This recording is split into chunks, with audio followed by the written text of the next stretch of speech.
So the idea here is that you need to outsource as much as you possibly can. If you can have somebody inside doing it. And what you're really trying to avoid here is you're trying to avoid start and stop marketing, because start and stop marketing will absolutely kill the growth of your company. There's two things that you said there right at the end that I want to address. The first one is you said as an advisor you can't do everything. I want to just qualify that a little bit. No, you probably can do it, but you shouldn't, right? I mean, I think that's really, really important. You know, advisors are super freaking smart, right? They're generally a jack of all trades, all of that sort of stuff. But that's one of the things. Just because you can doesn't mean that you should. And then the other piece of it is the outsourcing component. And Kirk, you've heard me say this over and over again. For everything you want in life, you have to give up something proportionate to that want. You can give up time, talent, treasures, relationships, and control. And what we're talking about here is you do need to give up a little bit of time, but giving up a little bit of time is going to get you a lot greater time on the back end. You have to outsource the talent, right? You have to give up some time and you're going to talk about all of this here in the habits, but relationships and control, I want to really talk about the control component. And that's one of the main reasons why advisors have stop and start marketing or start and stop marketing, is because they are so concerned about the control. And in fact, I just interviewed Andrew Hatherley yesterday, who's an advisor who launched his podcast through the PodRocket Academy. And he said, perfection is the enemy of done. He said, when I've gone into this, I never thought I'd get all of these auxiliary benefits, which we can talk about a little bit later. But the number one thing that has really, really helped me is realize I'm not going to be perfect. It's not going to be perfect. I need to just get the content out there. So I think those are some of the reasons why people. Perfect. Well, he's perfectly Andrew Hatherley. He really is. And that's part of being your own loud, is living in your own level of perfection, right? Because you are the only you that's ever there. Hello and welcome to another Top Advisor Marketing Podcast. I am your host, Matt Halloran, joined today by my partner, my friend, my mentor, and somebody who I think is freaking cool just overall, Kirk Lowe. Now today, we're going to tackle something we've actually, Kirk previewed this in a previous episode, but we're going to talk about the biggest challenge that advisors face with accelerating their influence, which is start and stop marketing. Now, the only way that you overcome stop and start marketing is you have to create really good habits.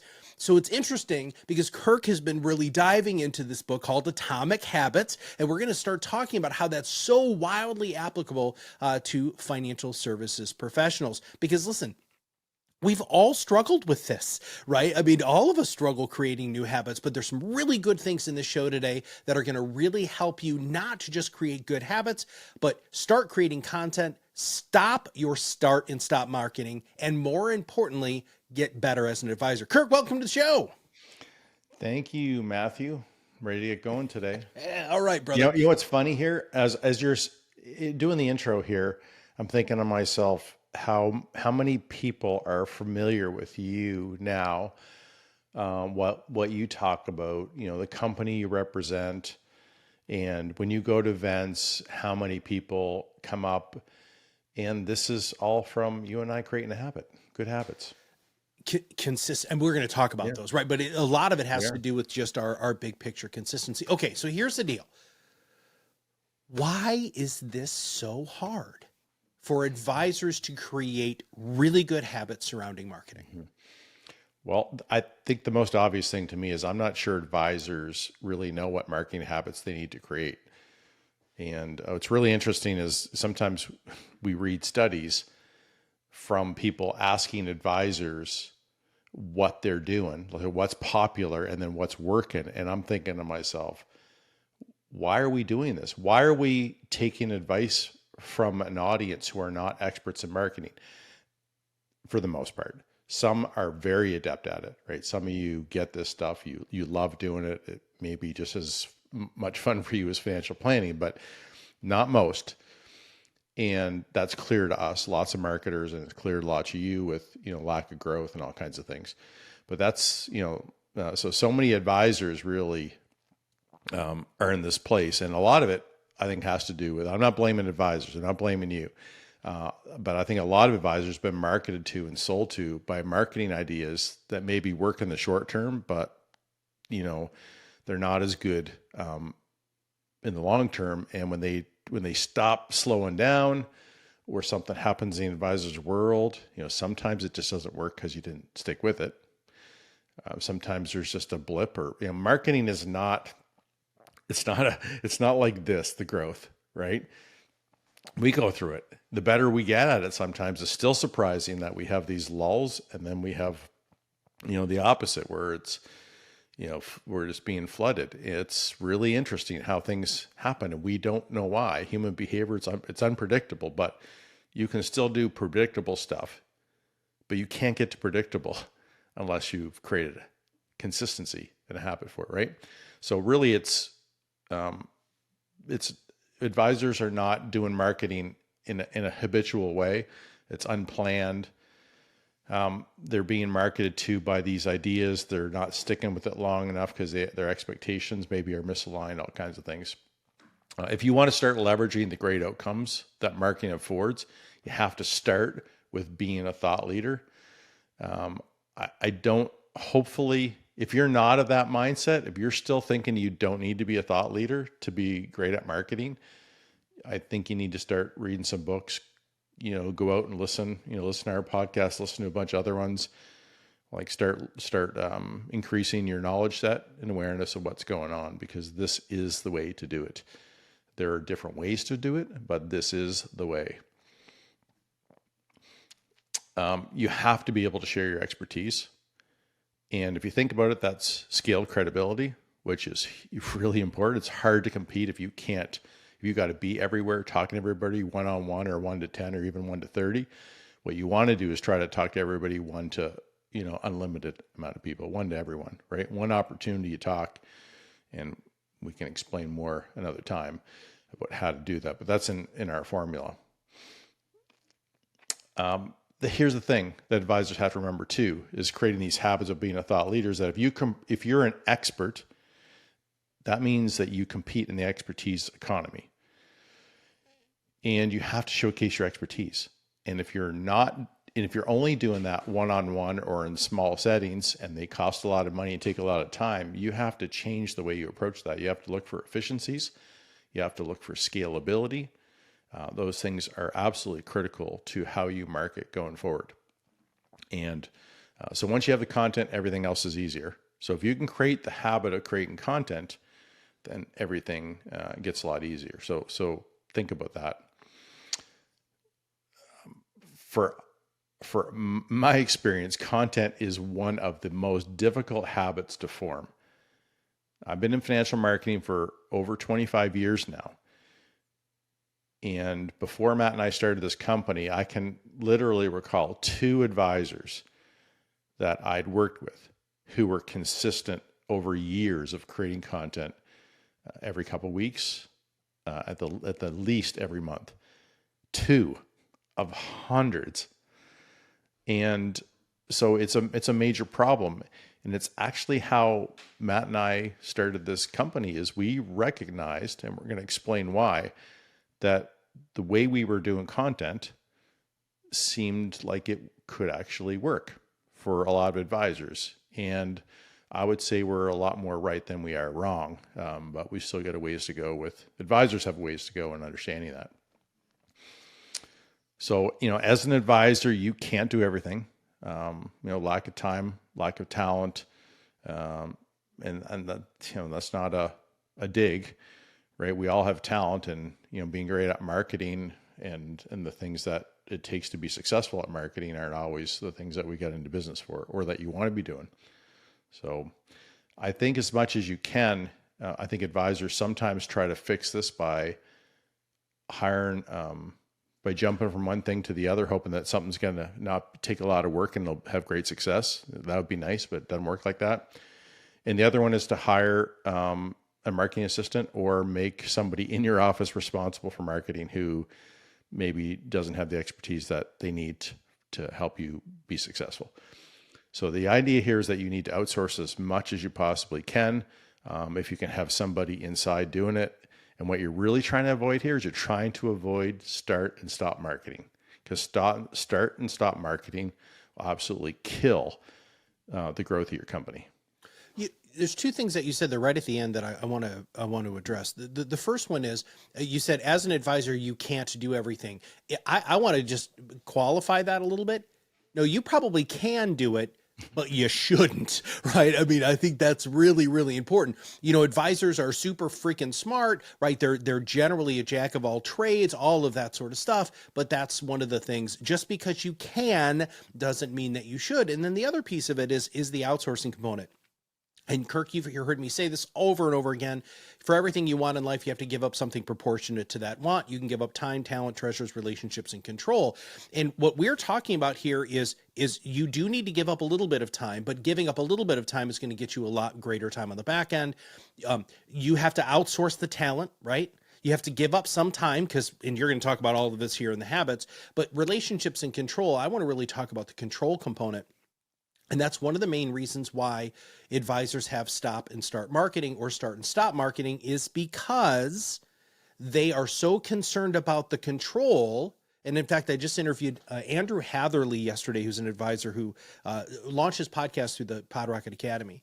And he said, perfection is the enemy of done. He said, when I've gone into this, I never thought I'd get all of these auxiliary benefits, which we can talk about a little bit later. But the number one thing that has really, really helped me is realize I'm not going to be perfect. It's not going to be perfect. I need to just get the content out there. So I think those are some of the reasons why people perfect. Well, he's perfectly Andrew Hatherley. He really is. And that's part of being your own loud is living in your own level of perfection, right? Because you are the only you that's ever there. Okay, let's define something here because you just, we need an operational definition. So the operational definition is how do you, Kirk Lowe, define start and stop marketing? Well, I don't know if this is much of a definition, but I think it's kind of obvious that it's what most advisors do. They start a marketing tactic and then they stop it for whatever reason. It didn't meet their expectations. They got busy. They couldn't see taking it forward. It was too expensive. Whatever it is, they're not good reasons to stop your marketing. Now you can evolve into something else and you can stop something, but it has to be part of something bigger. Like you can't just start your marketing and then completely stop it. So here's some examples. I'll throw out a couple and maybe you can throw out a couple, Matt. Seminars. I know so many advisors, seminars are easy to track, measure. So I think they get a lot of credence from that perspective. They are expensive typically, and advisors start and stop those all the time. And they don't think about the impact that has. We'll talk about that a little bit. Webinars, email blasts, right? Email is hot one day. I can't tell you how many advisors think email is useless from a marketing perspective. Most marketers in the know who really understand marketing say that email is still the number one thing. And that will blow some people's minds. And here's why, because it's owned audience. Most stuff that you do, you don't, unless you get their email, you don't own anything. You don't own LinkedIn profile. LinkedIn owns that. They own that audience, right? You're just renting it while you're there, but if they shut down or, hey, we had a colleague the other day who got shut down for weeks. Yep. And had, to the best of our knowledge, had nothing to do with anything she had done. So, stuff happens, but email, you own that, right? You got a couple you wanted to add? Well, I want to touch on seminars really quickly. I'm going to just tell a quick story. So when I was a coach, I had an advisor here in Kalamazoo, and I had hooked him up with good friends of ours at a seminar called it's White Glove. And I was like, look, hey, these are the people that we really like, and we really think that they've got their the poop and a shoot, their ducks in a row, right? And so he did one of them. He did one. He practiced Kirk for weeks, and he did one, and he got 2 appointments. One of them became a client. And by the way, this was like $1 million, right? So I mean, he generated $15,000 off of this, and he was like, "This didn't work. This wasn't use of my time." Good use of my time. I'm like, are you freaking kidding me? But here's another one that I'll use. Another advisor I worked with he wanted to do client events, right? Because one of my mentors, Ron Carson, built his whole practice, or a huge part of his practice, on client events, referral events, and so wine tasting, golf outings, and things like that. And this guy did the same thing. He did a wine event, and he didn't immediately get new assets under management. And so he was like, "Yeah, that didn't work." Oh my God, are you freaking kidding me? He didn't even do the complete wine event. Like, he didn't bring in a real sommelier, and he didn't do pairings and all of those sorts of things. He just like bought some cheap wine. I mean, it was just bad. So add some more. What are some other examples of what advisors do that is just start and stop marketing? Oh man, you're in fine form today. I love it. Let's keep rolling here. Well, blogging, man, so many advisors. I've started and stopped blogging. Guilty.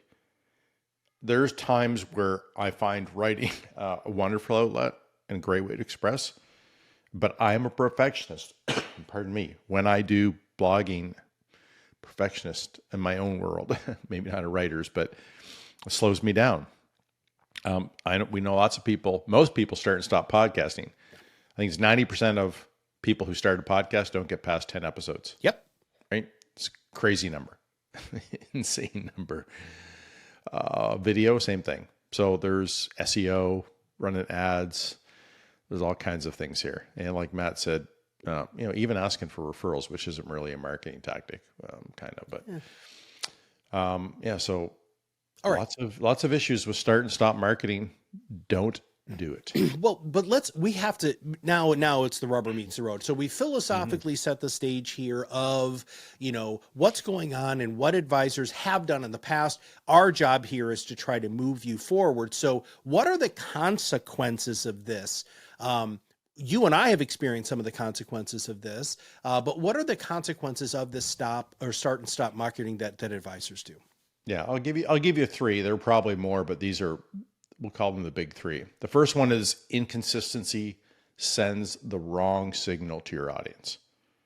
So you're holding yourself out as a professional, right? Financial advisors have a lot of work to do that, because it's not a profession that gets the acclaim that it probably should, because it makes a huge impact on people's lives all through their lives and for generations. It is a really important profession.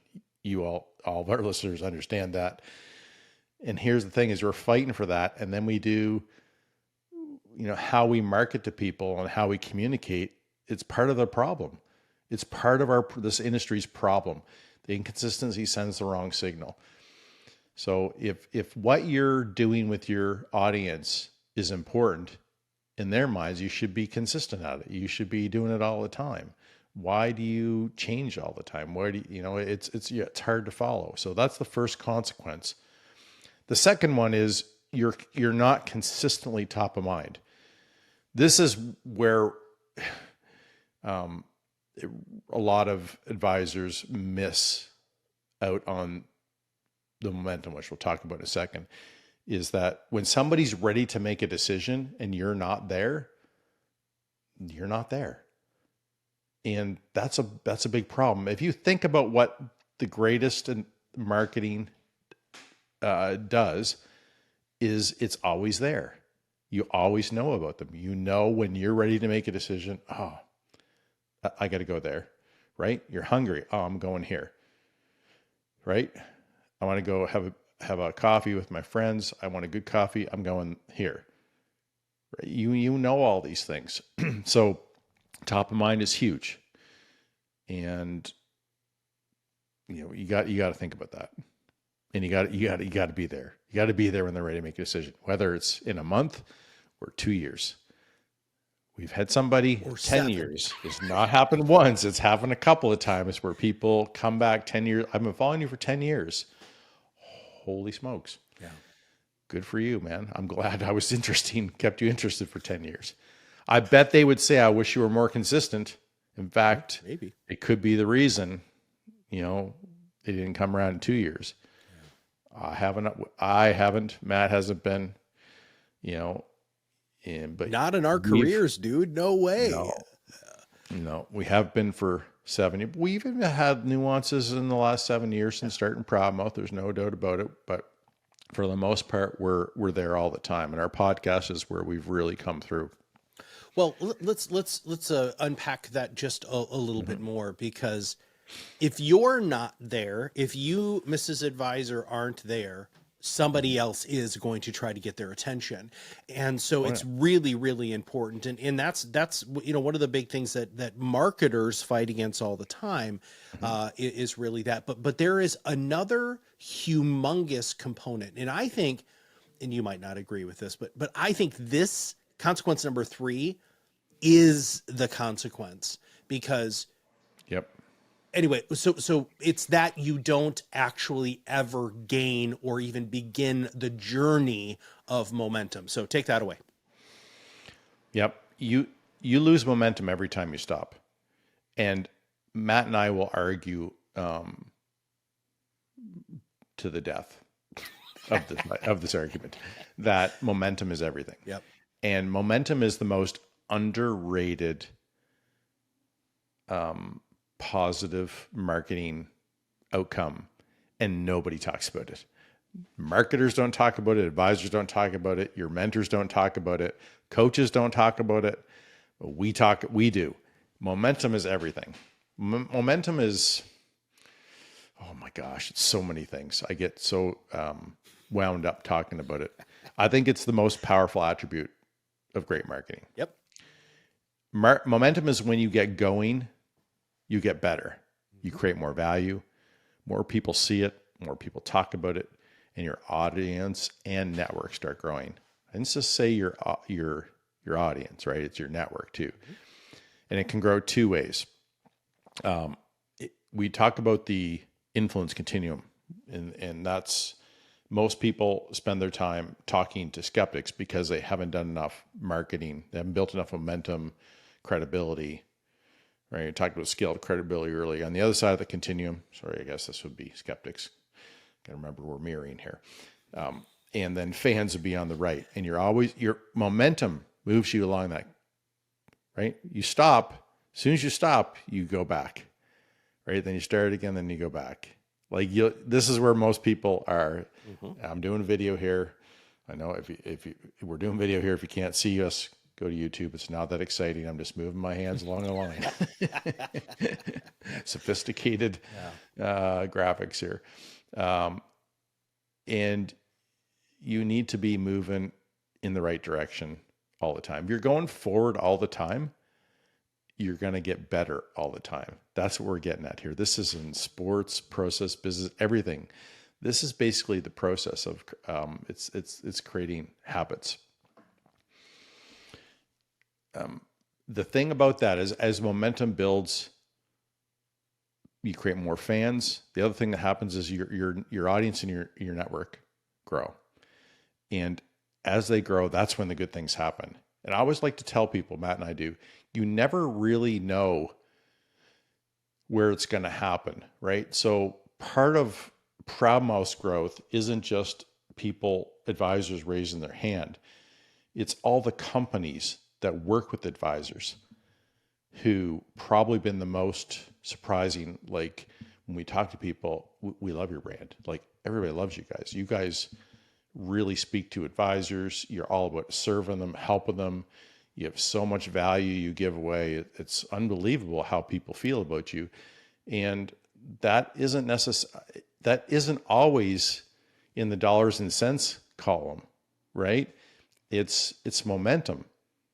If we don't have that, what do we have? Just like doing transactions here and there? Like we've got momentum to build something bigger, and you never know where the opportunities are going to come.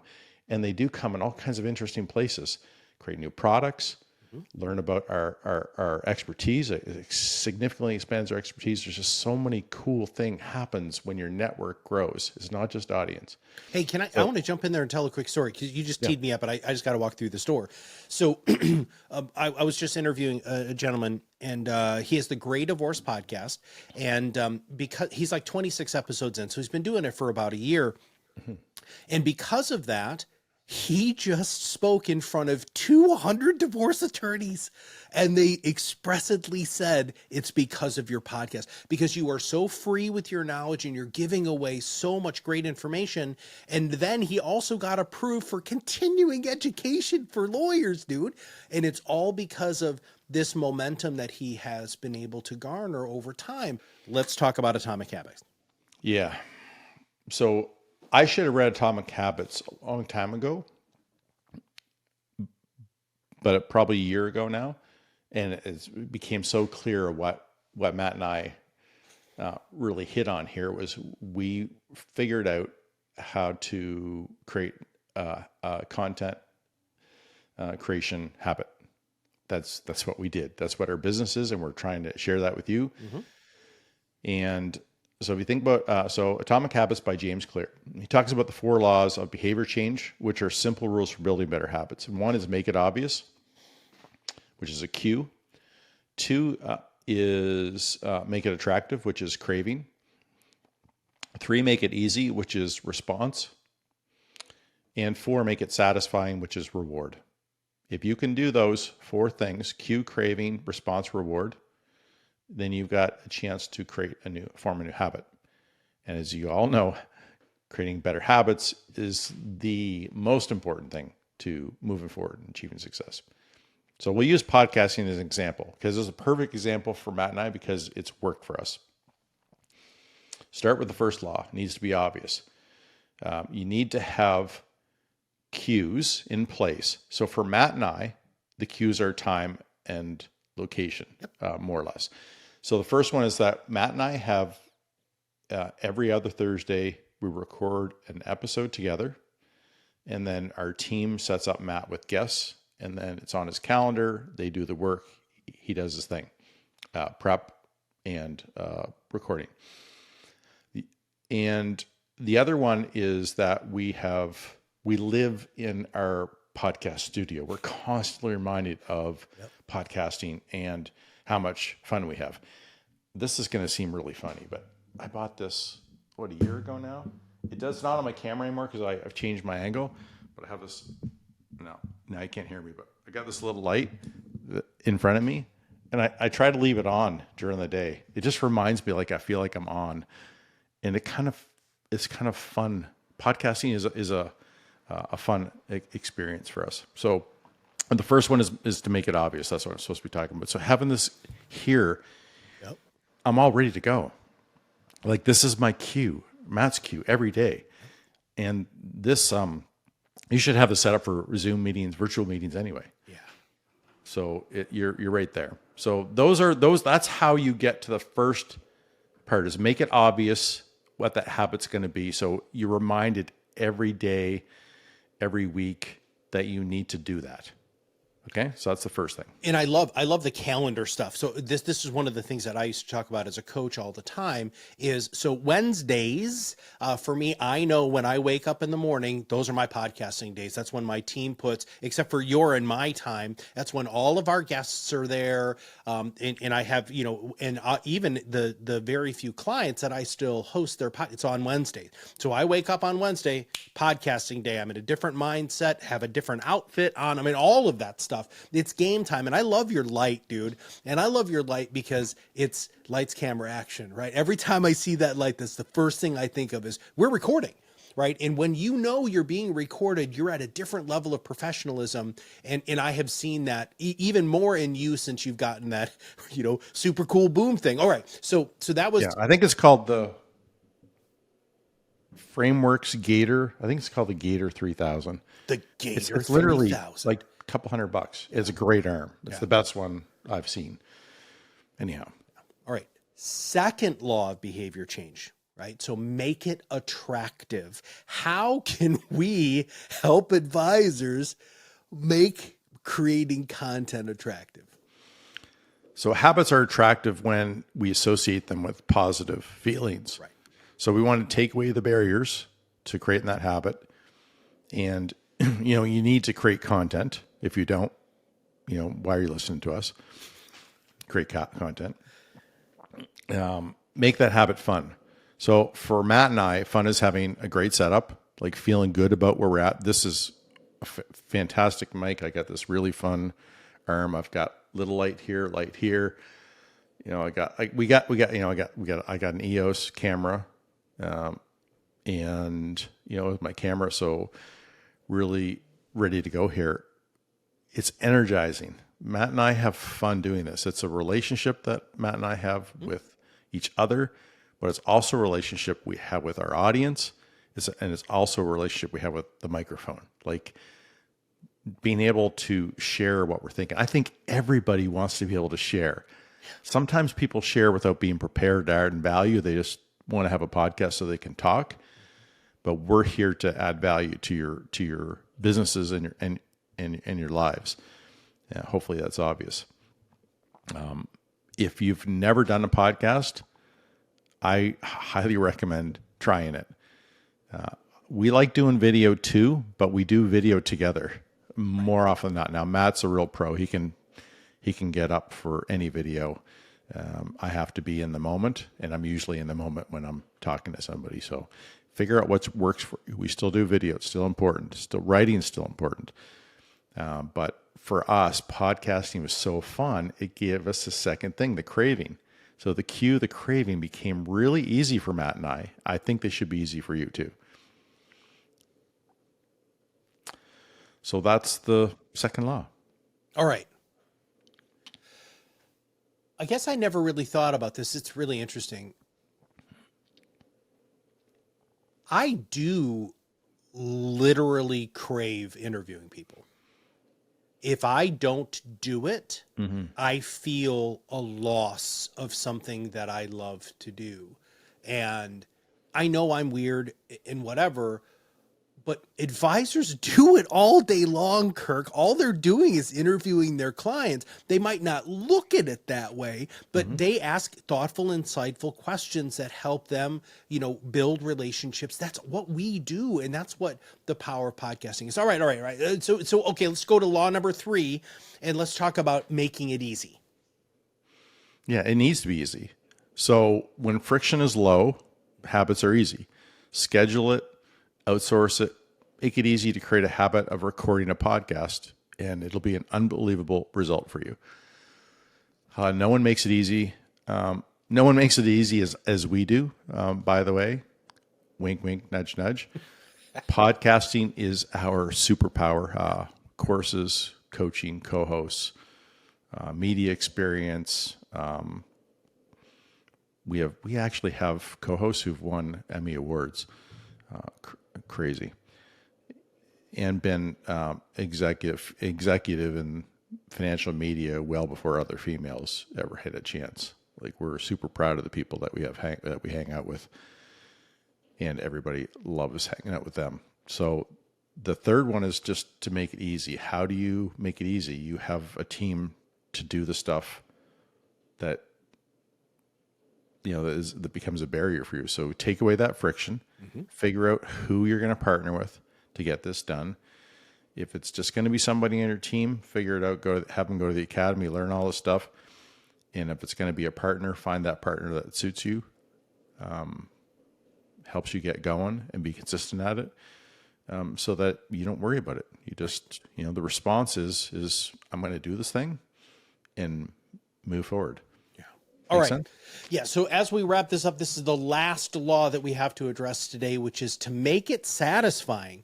How in God's name do you make content creation and marketing satisfying? I always know, Matt, we're getting too long when Matt says we got to wrap this up. He's not, he's giving me cues. Create a new habit. No idea what you're talking Don't be so long-winded, dude. So make it satisfying. If it's satisfying, you're way more likely to repeat it. And podcasting is satisfying. We have intimate conversations with colleagues, deepen relationships with COIs. We get opportunities. We learn so much. We're so professional about what we do. It gives people a chance to do it for themselves. It's satisfying because our audience responds.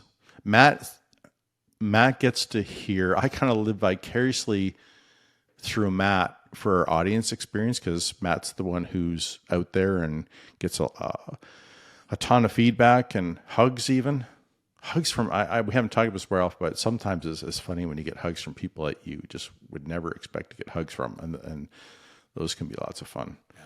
And Matt likes hugs if you want to give him a hug. I'm a hugger. I really am. Yeah, I'm cool with it too. I don't think I'm as, yeah. So if you find something that you get a lot of energy from, then you're more likely to keep doing it. So what's the reward? This is the thing. This is really hurts advisors with start and stop marketing. Focus on multiple rewards. Focus on levels of rewards, if you will. What do you really get from this? Right? So Andrew Hatherley, you mentioned this earlier. What does Andrew get from a podcast? That was a question. Yeah, confidence, practice. He's deepening relationships. That was the other big thing that he talked about on the show, was the amount of new relationships and how much deeper his strategic partners have gotten with them. He's getting people who he never thought he would get on a podcast, who are open and willing, because he's got the social proof of really producing great content. So there are a lot of auxiliary benefits, but here's the deal. He's also gotten actual new business from it, right? And so I pushed him to that on the podcast, is he has brought in legitimate new assets from his show specifically, but the other things seemed more important to him, Kirk, which I thought was interesting. Yeah, I think that's where advisors have to really practice on understanding what the reward actually is, because I think we're led to believe it's only one thing: lead generation. And yes, that is important. Ultimately, we want that to move our business forward, but there's a lot of other things too. Am I attracting the right people that save me time so I can go do other things with my life than chasing everybody around? Do I feel energized when I go home with my family because I met and talked with? I wasn't chasing a bunch of skeptics who I feel like I'm selling to all day and I'm frustrated all the time. Like, there's no happiness in that. I don't know. There's very few people that I've met, very few financial advisors that love the grind of talking to people who don't already believe in them. Right. Like, I very rarely do I find an advisor who likes that. And if I do, in my experience, they're not very good advisors. Mm-hmm. They love the chase and the hunt more than they do the service and relationship. Yeah. The actual experience of financial planning and the pride in doing that. So I think, find a way to make sure you have perspective on what is satisfying, what is a great outcome, and get started. Start your habit. Find the cue, craving, response, reward. Go get Atomic Habits as a book. Listen to the content, or read the content that they push out. James Clear is brilliant. It's an incredible book. For a lot of people, it's life and business changing, that book. And what's really funny is that what we're really talking about, what we do for people, is we help them create new habits that are going to change their businesses forever. Mm-hmm. That's really what our company is. We're influence accelerators, but we're really influence habit creators for achieving influence acceleration. That's really what we are. So if we can help you any way, shape, or form, go get her done. On James Clear website, it actually has resources. After you've read the book, it's in the book. There's some great resources. It's actually what we're using to grab all these laws, and lots of fun. Anyway, hopefully that was a good episode. Hopefully everybody liked it. Matt's gonna give you some cool stuff here, so don't hang up. I just want to wrap up this with three things. The first thing is, this is an issue. It's time to make the change, right? So maybe this is the episode that makes you all realize that you have been making these mistakes and there's a way to solve these mistakes. And part of that is really looking at habits in a different way. The second thing is making sure that you stop being the marketer that you aren't and just lean into being the expert you are. And that's what great content marketing can do for you. So many of you really overthink it. What we're wanting you to do is we want you to actually keep it simple and just just say the things that you say on a regular basis to the people you love and care about, or the people you want to love and care about. And that's how you're going to create great content. And there are 3 different ways that you can engage with us so that we can help you do that. Number 1, you can do it yourself. Go to PodRocketAcademy.com. You can join for free. There's a great paid version with 8 hours of office hours, but there are courses out the wazoo, worksheets out the wazoo to help you not just create your own podcast, but also become the content marketer you need to be to compete in the expertise economy. Number 2, let's say you just need a push. You need a push, right? You want somebody who's done over 7,000 episodes to really just launch your show. We can help you with that too. And if you want to know more about that, we'll put a link in the show notes. And then last but not least, if you are truly ready to make the real commitment and turn this into a habit, our managed influence services is that done with you service. This is what's been working for advisors. And again, over thousands of episodes, millions of impressions, hundreds of thousands of social media posts. We do it with you, mostly for you, but there is some stuff that you have to do. So anyway, we'd love to talk to you about all of that. Please, please, please go to ProudMouth.com and also join PodRocket Academy. And for Kirk, this is Matt, and we'll see you on the other side of the mic very soon.